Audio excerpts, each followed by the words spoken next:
shoutout sa inyo mga Dro. Ayan.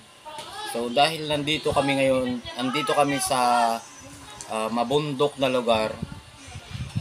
Tradition namin yung pag ganitong season na tapos na mag-breed yung mga ibon diyan sa bundok. Nagsisilo kami. So magsilo kami ng mga 1 linggo lang. Tapos pagkatapos namin magsilo, tatanggalin din namin para pag nag-breed sila, dumami ulit sila. Kasi kami dito sa amin is isa sa pinagkukunan namin ng pagkain yung mga natatrap namin na ibon, yan, bayawak, wild chicken or labuyong manok, yan. So ito pala, nagpabili ako kanina ng respeto pala, no? Shoutout pala sa DENR na sobrang nire-respeto ko yan. Pinagbabawal talaga yung pangunguha o panghuhuli ng mga wild animals, pero gaya ng sabi ko, dito sa amin seasonal lang siya yung panguhuli ng ganito. Seasonal lang siya. Pag start na ng January, yan, January, 1 buwan lang naman yan 1 buwan lang na manguha sila. At yung bundok na pupuntahan namin, sobrang lawak, hektarya, libo-libong hektarya, gubat, bundok, doon kami mangunguha, magtatrap. So hindi naman namin makukuha lahat kasi mga 1 week, 2 weeks, ganun lang yung pangunguha ng mga tao. At saka malayo.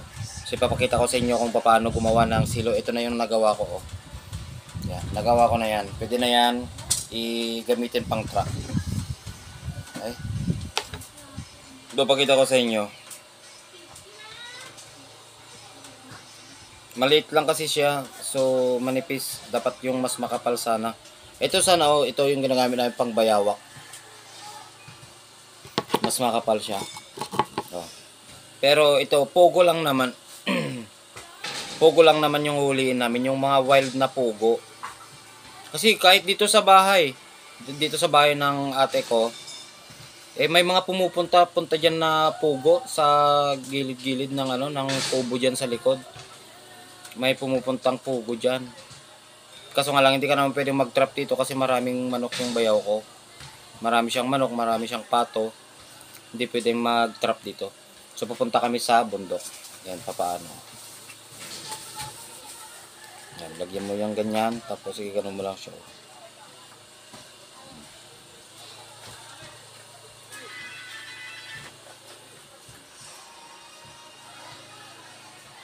Yan, gagawa mo ng laso. Tapos para pantay-pantay, may ginawa na ako dito na sukatan kung gaano kahaba para pare-parehas. Putulin natin. Ayan. Tapos itatali natin sa dulo. At kapag nandun na kami sa bundok, ipapakita ko sa inyo. Actually, yung bundok na pupuntahan namin, kami din yung may-ari noon. Kami din yung may-ari. Malawak kasi yung bundok namin, so dun kami magtatrap. Ayan, so dahil tapos na, papasok lang natin ganyan Yan, papasok natin. Yan, pwede na pang trap. Ganun lang kasimple. At shoutout pala sa mga makakapanood nito, not advisable. Hindi siya advisable na mag-trap ng mga ibon kasi kakasuhan kayo ng DNR. Dito kasi sa amin, gaya ng sabi ko, pinagkukunan siya ng pagkain yung mga hayop na nahuhuli dyan sa wild animals na nakukuha dyan sa bundok. Kasi sobrang lawak ng bundok namin dito. Sobrang lawak siya. May mga katulad namin, yung mga pamangkin ko, yung nagsisilip sila mga 1 linggo. Tapos pagkatapos nilang mag-trap, 1 linggo or 2 linggo, tatanggalin nila lahat. Kasi pag hindi mo tinanggal itong silo na to, kapag nakatrap pa din doon na hindi natanggal, eh makukuha yung ibang hayop na pupunta doon, makukuha, tapos hindi mo na makukuha yon, masisira yon. So yun ang pinagbabawal talaga. So pagkatapos mo mag-trap, tanggalin mo ulit ito, pwede mo pa siyang gamitin sa susunod na pantatrap mo. Alright, so stay tuned lang mga draw. Ipapakita ko sa inyo kung paano mag-trap. Pupunta kami dun sa bundok kapag tapos ko na itong gawin lahat. Okay? Okay. Yan yung pamangking ko na pogi din na milyonaryo. Alright.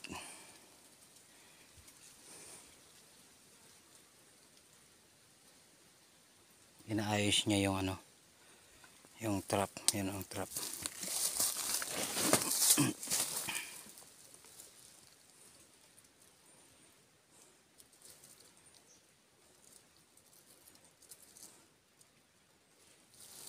Ang tamata. Wala dun ako. Di bali nang walang pera basta hindi mabulding.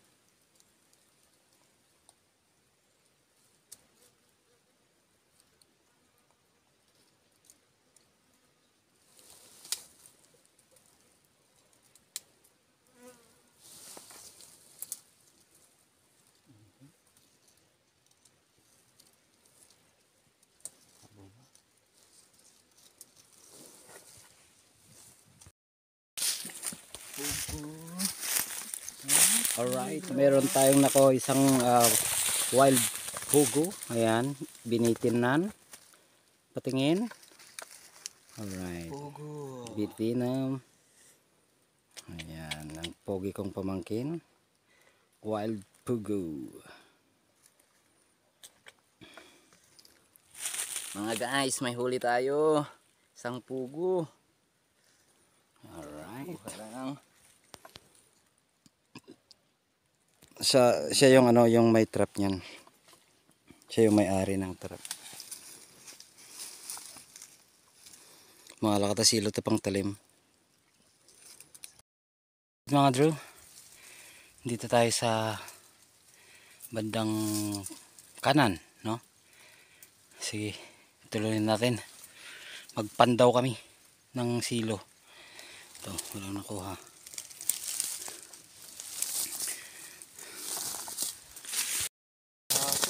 Uy, pugo man na yan. Patingin bre. Wow, asya kakakakak. Ay, kakakak. Nagwawang tatakin, lugitin. Asya kakakakak, pugo manen. Alright, lopo. Wild pugo.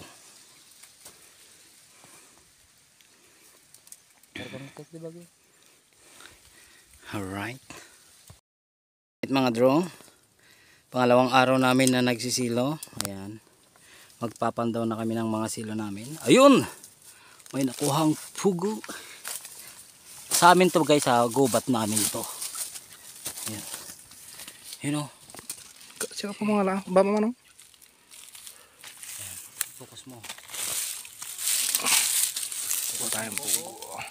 Pati yung pati lugi.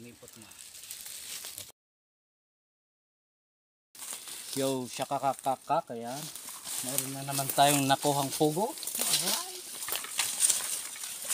Ito siya guys.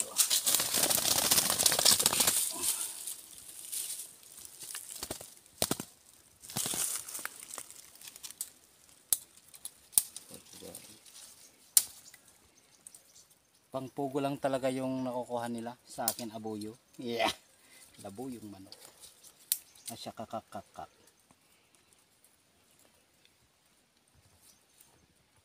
Sige, end mo na. Dito kami ngayon sa bundok. Magpapandaw kami ng mga silo namin. Bundok namin to. So, shout out sa inyo. Alright. Nadalob guys, nadalob.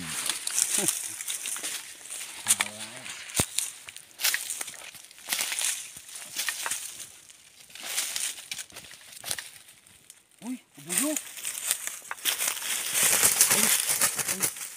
Abuyo pre. Abuyo, nakakuha tayo ng labuyo. Guys, ito yung kwan. nakakuha.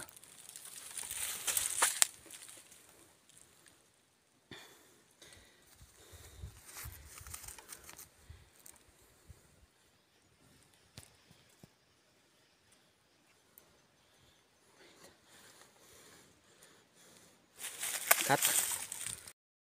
Right mga Drew, andito na naman yung nakuha natin na pogo. Alright, dalawang pogo. At saka isang labuyong manok. Asya kakakakak. Wap. Ayan. Ayan, makita na ang betlog. Ito yung labuyo na nakuha na. Nakuha ng silo ko kasi yung mga pakat nila, mga trap nila pang pugo. Wap.